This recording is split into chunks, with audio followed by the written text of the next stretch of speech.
இந்த வீடியோவில் 12ஆம் வகுப்பு வேதியியல்ல பாடம் 6ல் ஓரலகு கோட்டில் உள்ள அணுக்களின் எண்ணிக்கையை கணக்கிடுக. Calculate number of atoms in a unit cell அப்படின்ற வகையிலான வினாவை தான் பார்க்க போகிறோம். நமக்கு கியூபிக் யூனிட் செல் அப்படின்னு சொன்னால் 3 டைப்ஸ் இருக்கு. Simple cubic, body centred cubic, face centred cubic அப்படின்ட்டு எளிய கனசதுரம், பொருள் மைய கனசதுரம், முகப்பு மைய கனசதுரம் அப்படின்ட்டு 3 வகையான அமைப்பு இருக்கு. எளிய கனசதுர அமைப்புல அணுக்கள் அந்த கனசதுரத்தின் மூலைகளில் மட்டும் அமைந்துள்ளன. எளிய கனசதுர அமைப்பு எப்படி இருக்குன்றது தெரியும். ஜஸ்ட் நம்ம ரூம் மாதிரி இருக்கு. ரூம்னா 8 மூலைகள் இருக்கு, 6 முகப்புகள் இருக்கு. 6 முகப்பு என்பது கீழ்த்தளம், மேல் தளம், இடதுபுற சுவர், வலதுபுற சுவர், முன்பக்க சுவர், பின்பக்க சுவர். அடுத்தது பொருள் மைய கனசதுரம் அப்படின்னா 8 மூலையில 8 இருக்கு. கூடுதலாக மைய பகுதி, அந்த நம்ம ரூமுடைய மைய பகுதியில ஒரு அணு இருக்கு. அடுத்தது நமக்கு 8 மூலையில 8 அணு இருக்கு. 6 முகப்பு சொன்னோம் பார்த்தீங்களா, அந்த 6 முகப்பின் மையத்தில் அணுக்கள் அமைஞ்சிருக்கு. ஸோ அந்த அணுக்கள் அமைஞ்சிருக்கிற இடத்த நான் மென்ஷன் பண்ற பாரு. இது மேல, அதாவது மேல் பகுதி. அதுக்கடுத்து கீழ்ப்பகுதி. அடுத்ததா இடதுபுறம், வலதுபுறம், அப்புறமா முன்பக்கம், அடுத்ததா பின்பக்கம். ஸோ நான் இப்போ அந்த 6 புள்ளிகள் வைத்தது ஞாபகம் வந்துச்சா பாருங்க, அதுதான். சரி சார், மற்றது அப்படின்னா அது மற்றது வந்து மூலைகள்ல அமைக்கப்பட்டிருக்கு. 8 மூலை. சரியா? இவ்வளவுதான். அப்போ பொருள் மைய கனசதுர, எளிய கனசதுர அமைப்பு, பொருள் மைய கனசதுர அமைப்பு, முகப்பு மைய கனசதுர அமைப்பு. படம் வரைய வேண்டிய அவசியம் எல்லாம் இல்லை.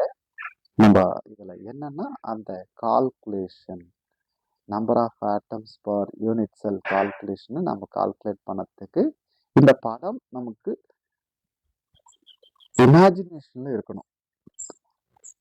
அதை வச்சுக்கிட்டு நம்ம கணக்கு போட போறோம். அந்த கணக்கு போடுறதுக்கு இங்க கொடுத்துருக்கேன்.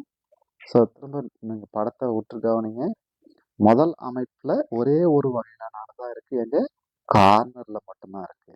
ரெண்டாவது அமைப்புல கார்னருக்குள்ள இருக்கு, பாடி சென்டர்ல இருக்கு. ஸோ அதை தான் நம்ம இங்க எடுத்துட்டு வர போறோம். எங்க, ஸோ இந்த இடத்துல இருக்கு பாருங்க, என்சி. அடுத்தது இங்க கார்னருக்கு என்சி, அப்புறமா சென்டருக்கு, பாடி சென்டருக்கு என்பி. அதுக்கடுத்து எஃப்சிசி, ஃபேஸ் சென்டர்ல கார்னர்ல இருக்கு.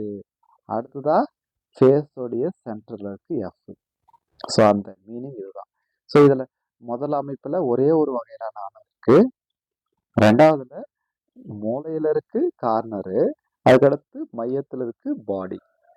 அதுக்கடுத்து மூணாவது அமைப்புல கார்னர்ல இருக்கு சி யூஸ் பண்றோம், ஃபேஸ் சென்டர்ல இருக்கு, முகப்பு மையத்துல இருக்கு எஃப் யூஸ் பண்றோம்.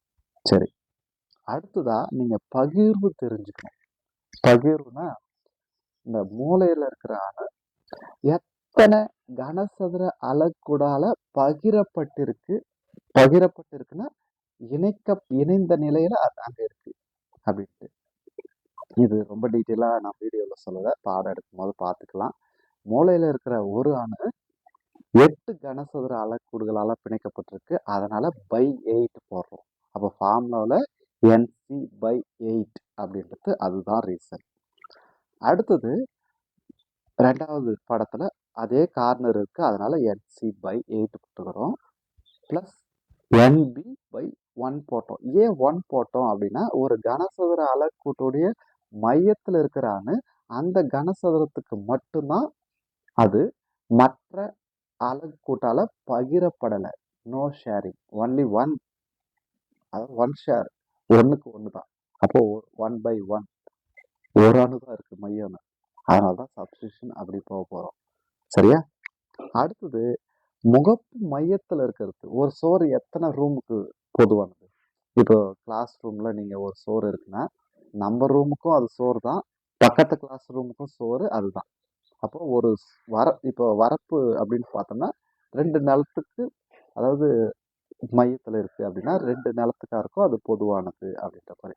அப்போ ஒரு சுவர் என்பது 2 ரூமுக்கு மையத்துல இருக்கு அப்படின்னு. அப்போ அதனுடைய பகிர்வு வந்து 2, ஷேரிங் வந்து 2. அப்போ NF/2 அப்படின்னு போட்டிருக்கிறது ரீசன் இதுதான். சரி, இப்போ நீங்க அடுத்து நீங்க சப்ஸ்டியூட் பண்ணிடுவீங்க. அந்த படத்தை புரிஞ்சுக்கலாம் பாருங்க. அப்போ NC/8, நம்பர் ஆஃப் கார்னர் வந்து 8, அப்போ 8/8. 8/8 என்னன்னு உனக்கு தெரியும், 1. அடுத்து ரெண்டாவது படத்தை பாருங்க, NC/8 பிளஸ் ரெண்டாவது வகை இருக்கிறதுனால NB/1. ஸோ ப்ளஸ் போட்டது எதுக்குனாலனா 2 வகை இருக்கு, அதனால கொட்டல் போட்டுக்கிறோம். ஒன்று வந்து கார்னருக்கு NC/8, பாடி சென்டருக்கு NB/1. எத்தனை கார்னர் இருக்கு? 8, அதனால 8/8. எத்தனை மையம் இருக்கு? 1, அப்போ 1/1. 8/8 1, 1/1 1, 1 + 1 2. இப்போ ஃபேஸ் சென்டருக்கு வந்தீங்கன்னா எத்தனை கார்னர் இருக்கு? 8, அப்போ 8/8 பிளஸ் எத்தனை ஃபேஸ் இருக்கு? 6 முகம். சரியா? 6 முகப்பு இருக்கு, அதனால 6 முகப்பு அணுக்கள் இருக்கு. அப்போ 6/2. 6/2 என்னது? 3. அப்போ 8/8 1, 6/2 3. அப்போ 1 + 3 4. ஸோ இதுதான் நீங்க எழுத போறீங்க. அப்போ number of atoms per unit cell in simple cubic 1. So இந்த கால்குலேஷன் வந்து ஒரு 2 mark question, book back question, மறந்துடாதீங்க. இதில் பர்டிகுலராக பிசிசி கேட்கலாம், இல்லை எஃப்சிசி கேட்கலாம். சிம்பிள் கியூபிக் கேட்க மாட்டாங்க. இருந்தாலும் இந்த 3த்தையுமே ஒப்பீட்டு அளவில், ஸோ கம்பேர் ஸ்டடி நம்ம கொடுக்கணும். ஒப்பீட்டு அளவில் படித்து வச்சுங்க. So number of atoms per unit cell in simple cubic 1, body centred cubic 2, face centred cubic 4. சரியா? ஸோ அந்த ஷேரிங்கை பற்றி இங்கே பேசி வச்சுருப்பாங்க. அந்த ஷேரிங்கை இங்கே கட் பண்ணுறதை பற்றி பேசியிருக்காங்க பாரு. ஒரு மூலையில் இருக்கிறது எத்தனை பகிர்வு இருக்குது? 8 கனசதுரங்களால் பிரிஞ்சிருக்கும். அப்போ 8 அதை வெட்டப்பட்டிருக்கும். அது மையத்தில் இருக்கிறது வெட்டப்படாமல் இருக்கு பாருங்க. இதே முகப்புல இருக்கிறது பாருங்க, 2 பாதியாக பிரிச்சிருக்கோம். சரியா? அந்த ஒரு ஆப்பிள 2ஆ கட் பண்ண மாதிரி இருக்கு பாருங்க. ஒரு பாதி அந்த உள்ள இருக்கிற அணைப்பு, அதாவது உள்ள அலகு போட்டுக்கு, இன்னொன்று பாதி பக்கத்து அலகு போட்டுக்கு.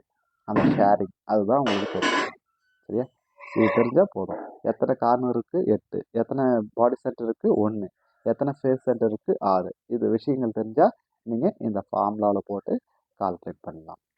ஓகேவா?